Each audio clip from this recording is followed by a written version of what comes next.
वंदे मातरम।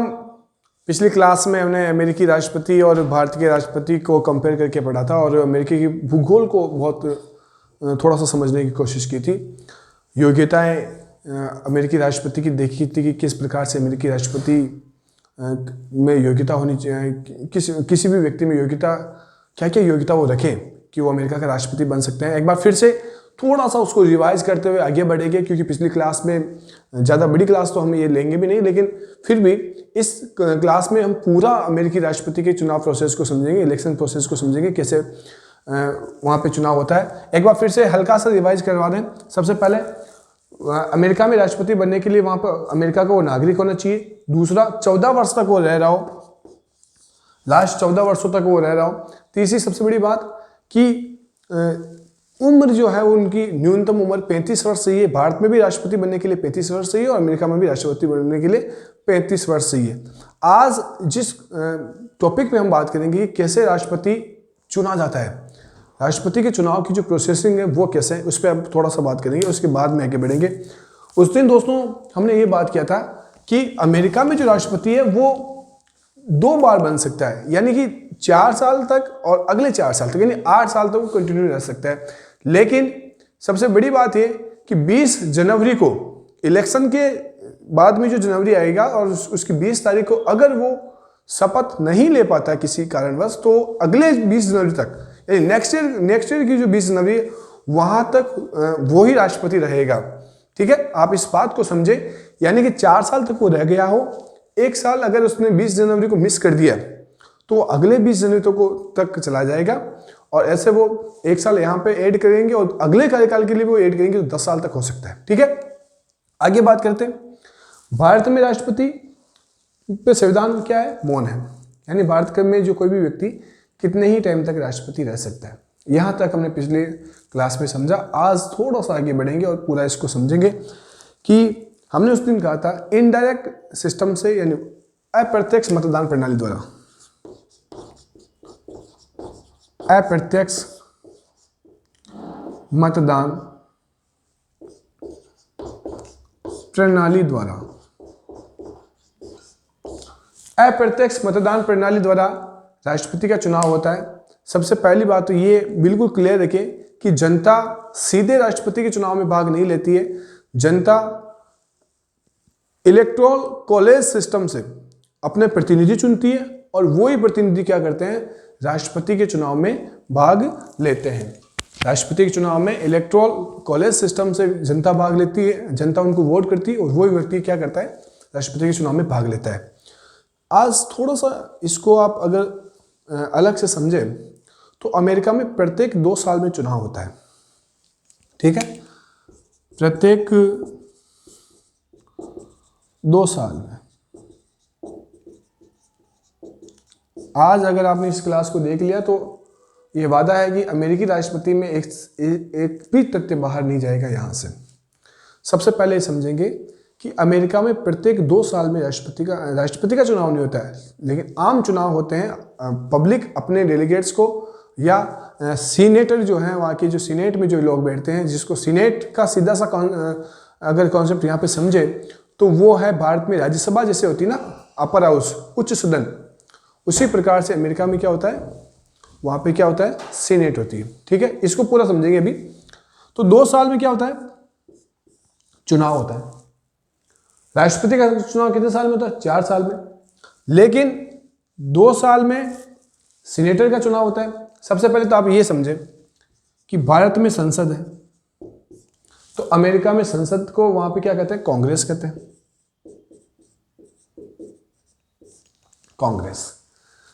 कांग्रेस का वैसे शाब्दिक अर्थ होता है लोगों का समूह, है ना। कांग्रेस भारत की सबसे पुरानी पार्टी, ये भी याद रखें। दिसंबर 1885 में कांग्रेस की स्थापना हुई थी।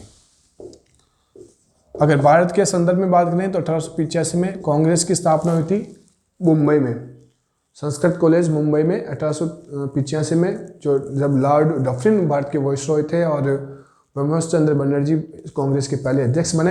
लेकिन यहाँ कांग्रेस पार्टी का संबंध यहाँ की कांग्रेस से नहीं है।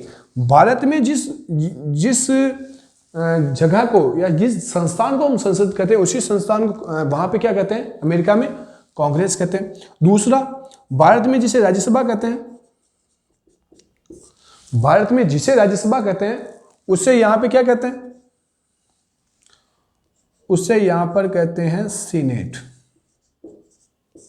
ठीक है, ये आप समझे। और सीनेट के जो लोग होते हैं वो राष्ट्रपति के चुनाव में भाग नहीं लेते हैं।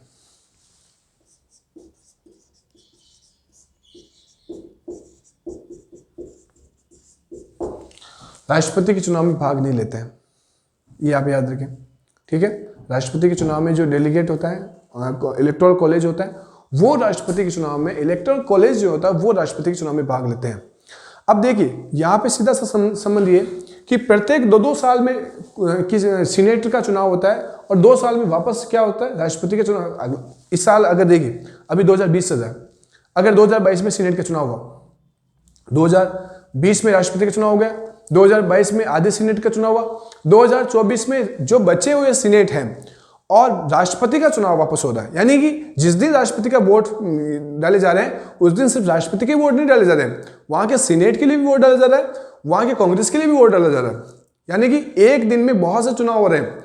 हमारे भारत में क्या होता है, ये सबसे बुरी बात है इंडिया की, कि भारत में पूरे 5 साल हम इलेक्शन मोड पे रहते हैं। कभी पार्लियामेंट्री इलेक्शन आ गए, कभी विधानसभा के इलेक्शन आ गए, कभी पंचायती राज के इलेक्शन आ गए, कभी विधान परिषद के इलेक्शन आ गए, कभी राज्यसभा के इलेक्शन आ गए। तो ऐसा हमारे इंडिया में चलता है, वहां पे ऐसा नहीं चलता है। वहां पे बिल्कुल सिंपल सा कॉन्सेप्ट है, हर 2-2 साल में चुनाव हो रहे हैं। ठीक है, और 4 साल में राष्ट्रपति का चुनाव वैसे ही होता है। अब दूसरी बात ये याद रखें, जिस साल चुनाव है, जिस साल चुनाव है, जैसे कि राष्ट्रपति का चुनाव अभी क्या है, कहां पे था, नवंबर 2020 में अभी वोट पड़े, इसको यहां पे समझेंगे आप।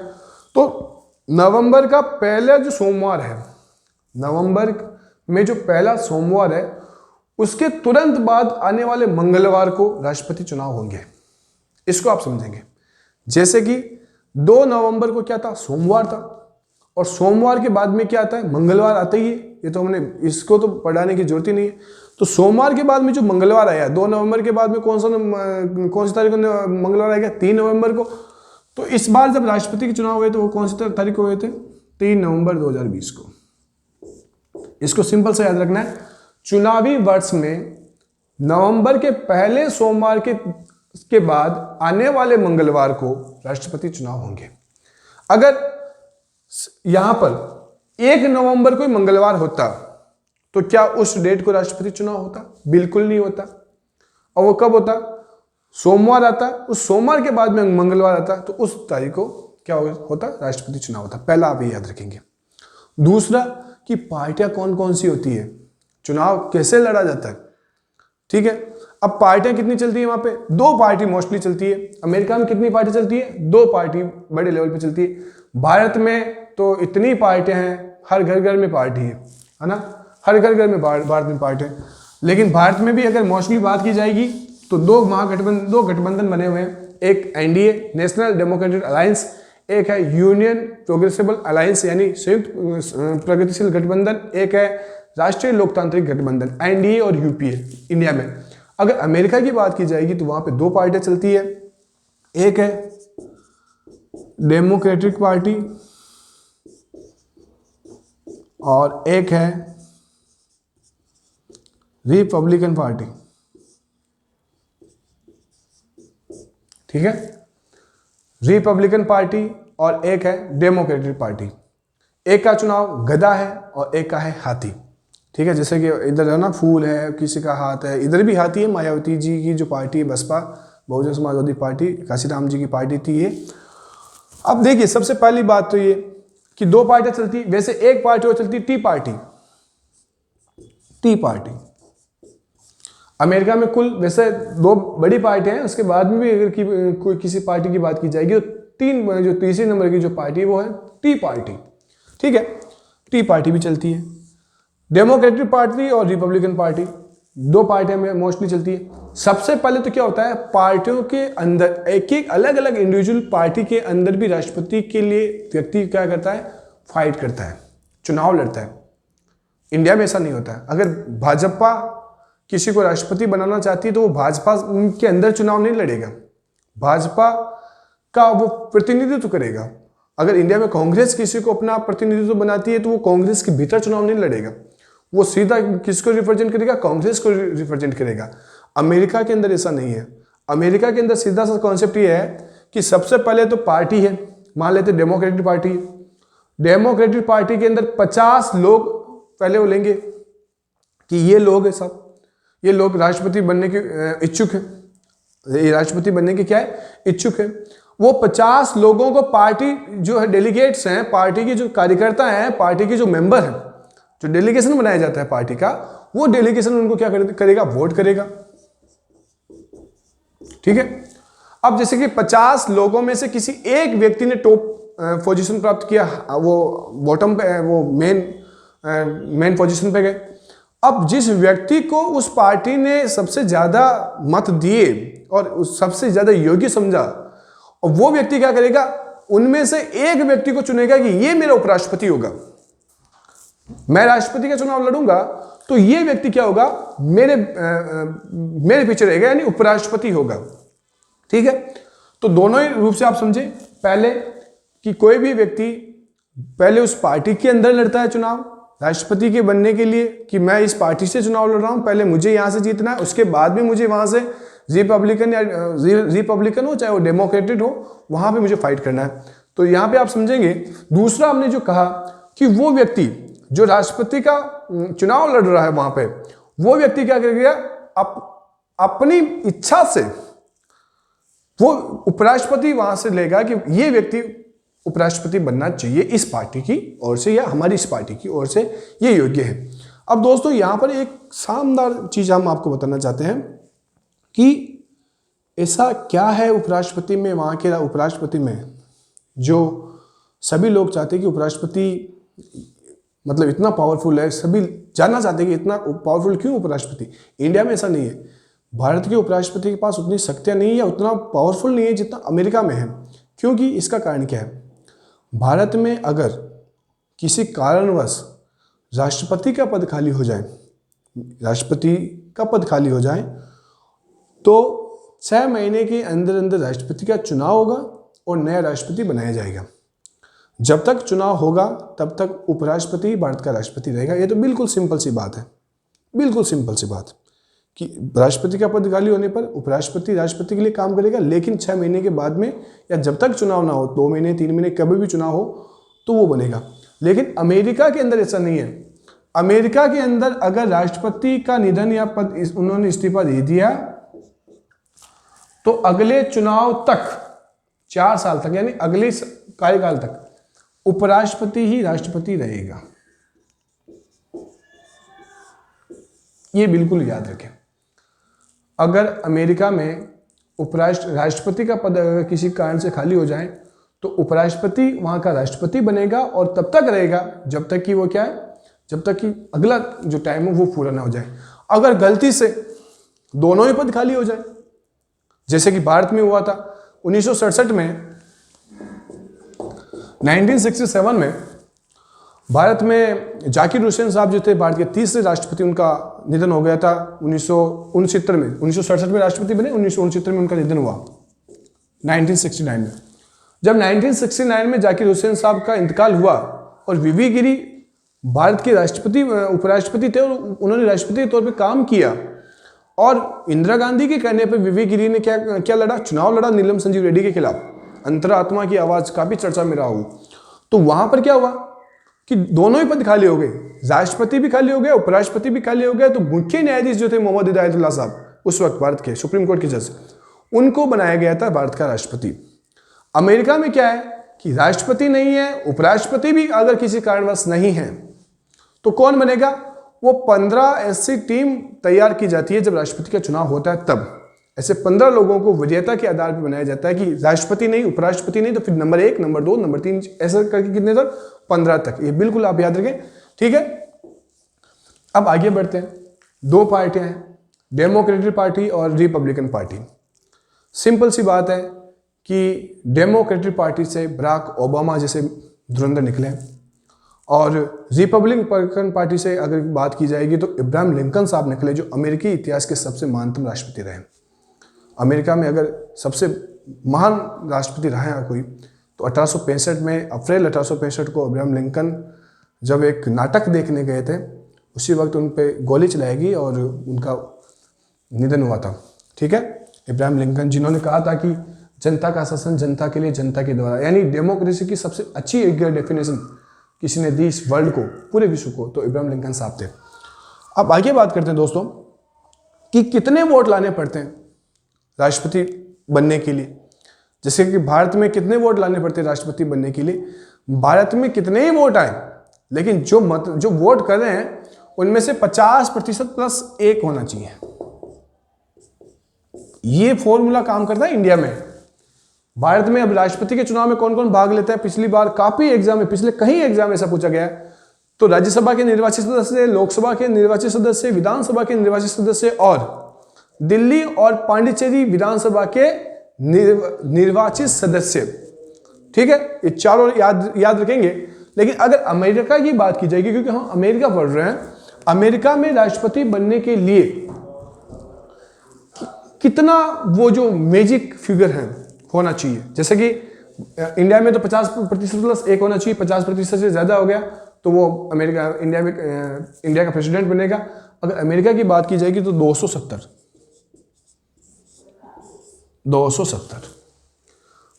जादुई जो आंकड़ा है वो कितना है, 270 का है।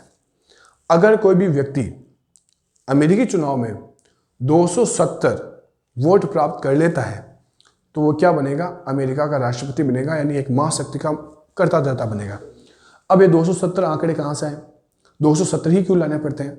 तो पहली बात तो याद रखेंगे, कुल वोटों की संख्या है 538। 538 कुल वोट है, समझिए इसको। अब ये 538 का आंकड़ा हमने यहां पे क्यों लिखा, कहां से आया, 538 ही कहां से लिया? तो पहली बात तो याद रखेंगे, हमने पहले ही कहा था कि 50 स्टेट हैं अमेरिका में। जैसे कि 28 स्टेट है इंडिया में, वैसे ही 50 स्टेट कहां पे हैं, अमेरिका में। प्रत्येक स्टेट से 2 इलेक्टोरल कॉलेज आते हैं, 2 प्रतिनिधि चुने जाते हैं प्रत्येक स्टेट से। प्रत्येक स्टेट से 2 प्रतिनिधि चुने जाते हैं। तो 50 स्टेट है, 50 क्या है स्टेट, 2 प्रतिनिधि चुने जा रहे तो कितने हो गए, 100 हो गए ना, 100। दूसरी बात करेंगे, 2 प्रतिनिधि चुने जाते हैं डिस्ट्रिक्ट ऑफ कोलंबिया से, डिस्ट्रिक्ट ऑफ कोलंबिया से, यानी डीसी से कितने जो प्रतिनिधि चुने जाते हैं, 2। कितने हो गए, 102। देखिए गणित हमारी, हमने एमएससी किया है गणित में, लेकिन फिर भी अगर जोड़ने में हो जाए कुछ भी मिस्टेक तो आप बता दें या कमेंट में कुछ भी आप बोल दें कि ऐसा आपने गणित में सब मिस्टेक किया, हालांकि हम करेंगे नहीं। दूसरी बात यह कि यहां पर जो बाकी के जो बचे 102 इधर आ गए, यानी 436 ऊपर बचे ना, ये कहां से चुने जाएंगे 436? ये 436 जो आएंगे ना दोस्तों, वो राज्यों से आएंगे, राज्यों से। और वो भी किस राज्य से, जनसंख्या के आधार पे जो राज्य हैं, जो पॉपुलेशन के आधार पे जो राज्यों को बांटा गया है क्षेत्र और जनसंख्या की डिवाइडेशन के हिसाब से, अलग अलग राज्यों में अलग अलग संख्या के आधार पर सर्वाधिक अगर वोट अगर किसी राज्य से आते हैं यहां पर, तो वो है कैलिफोर्निया।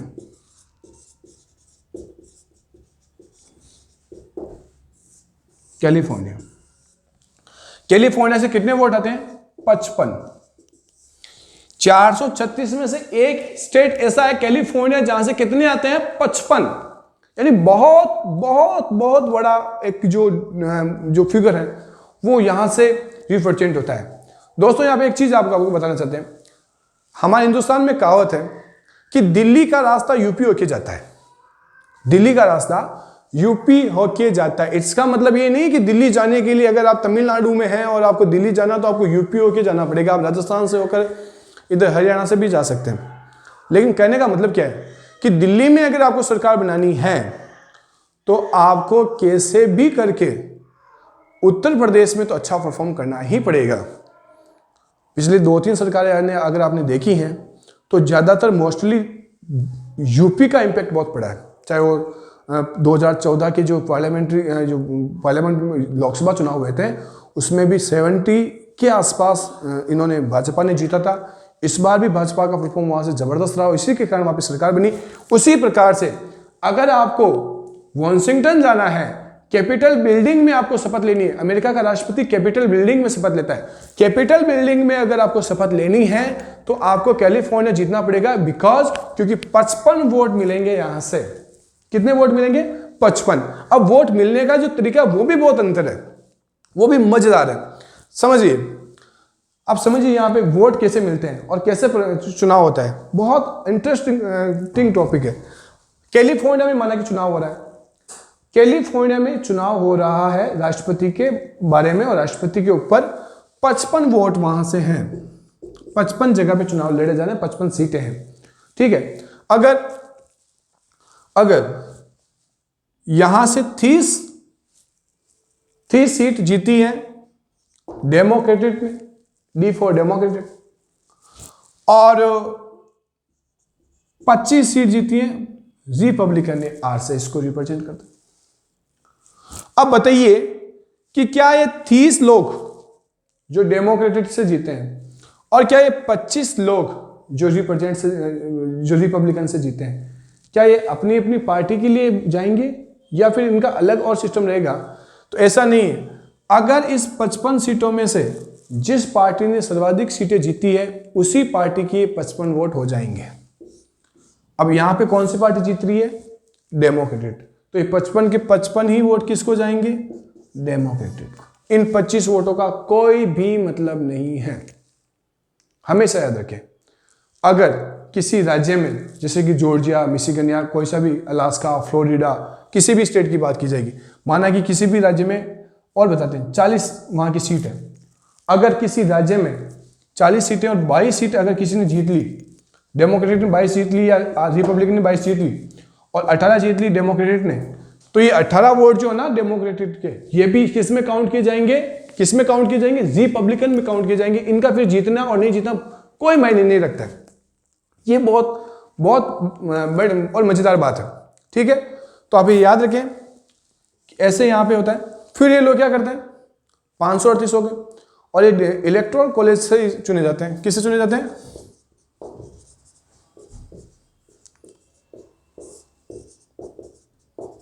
Electoral college.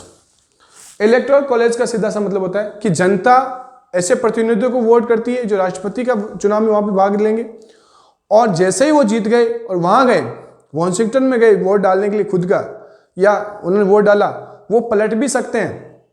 समझिए कैसे?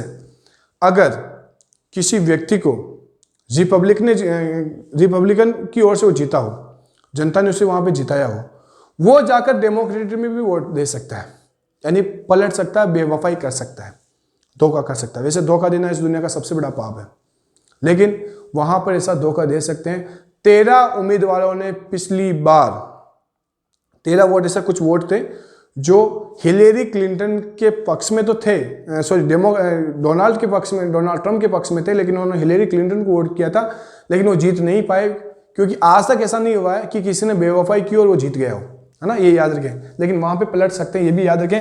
कुल 538 वोट है, 100 वोट दो वोट एक स्टेट से, यानी 50 स्टेट है तो 50 × 2 = 100। अगर डीसी की बात की जाएगी तो डीसी से रिप्रेजेंट होते हैं 2 वोट, यानी 102 वोट हो गए। 436 सीधा सा कॉन्सेप्ट में याद रखना है कि राज्यों से आ रहे हैं, राज्य के जो पब्लिक है वो इनको वोट दे रही है, और इनको अगर टोटल किया जाएगा तो 538 है। 538 जो हैं, इसका अगर आप सीधा सा 50 + 1 करें या 50 से ज़्यादा करें तो सीधा सा कितना आता है? 270। यानी कि राष्ट्रपति के चुनाव जीतने के लिए अमेरिका में 270 वोट चाहिए, पहला ये याद रखेंगे।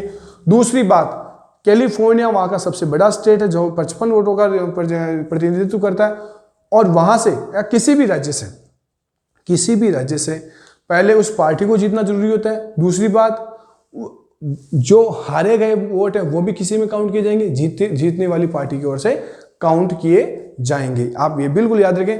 अब देखिए, जहां पर पार्टियां कमजोर होती है ना, ज्यादातर लोग क्या करते हैं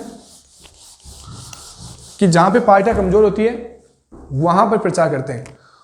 कुछ राज्य ऐसे हैं जो परमानेंटली रिपब्लिकन की साइड है, कुछ राज्य ऐसे हैं जो परमानेंटली डेमोक्रेटिक की साइड है।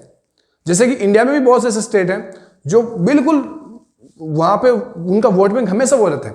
अगर इसका सीधा सा उदाहरण दें तो हमारे राजस्थान की बात करें तो 5 साल कांग्रेस और 5 साल भाजपा, ज़्यादा इसमें अंतर नहीं है। ऐसे ही हो रहा है पिछले 30 साल से, लगभग ऐसे हो रहा है जब से भैरव सिंह जी शेखावत के बाद में अगर देखें तो अशोक गहलोत जी या वसुंधरा राजे जी दोनों के बीच में ऐसा चला है। ठीक उसी प्रकार से कि एक किसी भी राज्य में वो एक अगर परमानेंट वोट बैंक है तो वो चेंज नहीं हो पा रहा है, और अगर जहां पे चेंज हो रहा है उसको कहते हैं swing state. Swing states, swing state का मतलब क्या है? स्विंग का मतलब घूमना है ना, स्विंग करवाते हैं ना क्रिकेट में। स्विंग स्टेट यानी वो राज्य जो पलट सकते हैं, जो बदल सकते हैं, बाकी की तो परमानेंट है ही है। Swing state. और सर्वाधिक प्रचार अगर कोई राष्ट्रपति उम्मीदवार करता है तो वो स्विंग स्टेट में करता है, क्योंकि उनको पता है कि यहां से जो वोट बैंक हमारा है, स्थिर है, वो तो आएगा जाएगा नहीं, और जहां से नहीं मिलने हैं वोट वो वहां से वो लेने भी नहीं। लेकिन जहां से जो बदल गए वहां से हमने प्रचार किया तो वो क्या राज्य कौन से कहलाते हैं? स्विंग स्टेट राज्य कहलाते हैं। बाकी पिंक स्टेट है, येलो पर्पल स्टेट है, ऐसे इनको नाम दे रखा है। वैसे ज़्यादा इनमें कंफ्यूज होने की जरूरत नहीं है, और ज़्यादा ऐसे पूछते भी नहीं है किसी भी कॉम्पिटिशन में कि स्विंग स्टेट कौन से हैं कौन से नहीं है। अगर आगे की बात करें तो राष्ट्रपति के चुनाव में क्या होता है कि 570 वोट लाने ही पड़ते हैं, 270 वोट लाने ही पड़ते हैं। इससे पहले, चुनाव से पहले प्रेसिडेंशियल डिबेट करवाई जाती है, यानी दोनों उम्मीदवारों को एक मंच दिया जाता है। वहाँ का एक एनजीओ है वो मंच देता है, और दोनों उम्मीदवार क्या करते हैं, अपनी बारे में बताते हैं कि अगर हम सरकार में आए तो हम ये करेंगे, और अगर वो सरकार में तो वो ऐसा ऐसा करेंगे। ठीक है, एक बार फिर से आपको बताते हैं कि रिपब्लिकन पार्टी, डेमोक्रेटिक पार्टी दोनों बड़े लेवल पे वहाँ पे चुनाव लड़ती है। एक तीसरी पार्टी है टी पार्टी। 538 कुल वोट हैं। अमेरिका के 50 राज्य इसमें भाग लेते हैं। अप्रत्यक्ष रूप से मतदान होता है। 4 साल का कार्यकाल होता है। महाअभियोग के द्वारा इसको उठाया जा सकता है। भारत में भी अनुच्छेद 61 के द्वारा महाअभियोग को राष्ट्रपति को उठाया जाता है। वो भी कहाँ से लिया गया? अमेरिका से खुद से लिया गया है। ठीक है, ये भी आप याद रखें। दूसरा जो सबसे बड़ा बात कि अप्रत्यक्ष मतदान प्रणाली के द्वारा होता है। इलेक्टोरल कॉलेज से होता है। पहले वो व्यक्ति खुद की पार्टी में चुनाव लड़ता है राष्ट्रपति का, फिर वो आगे जाके राष्ट्रपति का चुनाव लड़ता है सामने वाली पार्टी से। दूसरी बात है कि 270 का जो जादुई आंकड़ा होता है वो उसको लाना कंपलसरी होता है। बैलेट पेपर से वोट होता है, बैलेट पेपर से। ठीक है, इंडिया में भी राष्ट्रपति का चुनाव तो बैलेट पेपर से होता है। बाकी के चुनाव जितने भी हैं लगभग दूसरे ईवीएम से होता है, इलेक्ट्रॉनिक वोटिंग मशीन से होता है। ठीक है, आगे की क्लास में भी, और ज़्यादा हम इस क्लास को लंबी नहीं ले रहे हैं दोस्तों, छोटी छोटी क्लासेस रख रहे हैं ताकि ज़्यादा आप बोर ना हो। आगे की क्लास में जो बचा है उसको रखेंगे। कम से कम भी 3 से 4 क्लासें और रहेगी राष्ट्रपति चुनाव अमेरिका के ऊपर बात करने के लिए। इसको कंपेयर कर रहे हैं हम इंडिया से। इसी के साथ जय हिंद, जय भारत, भारत माता की जय, वंदे मातरम।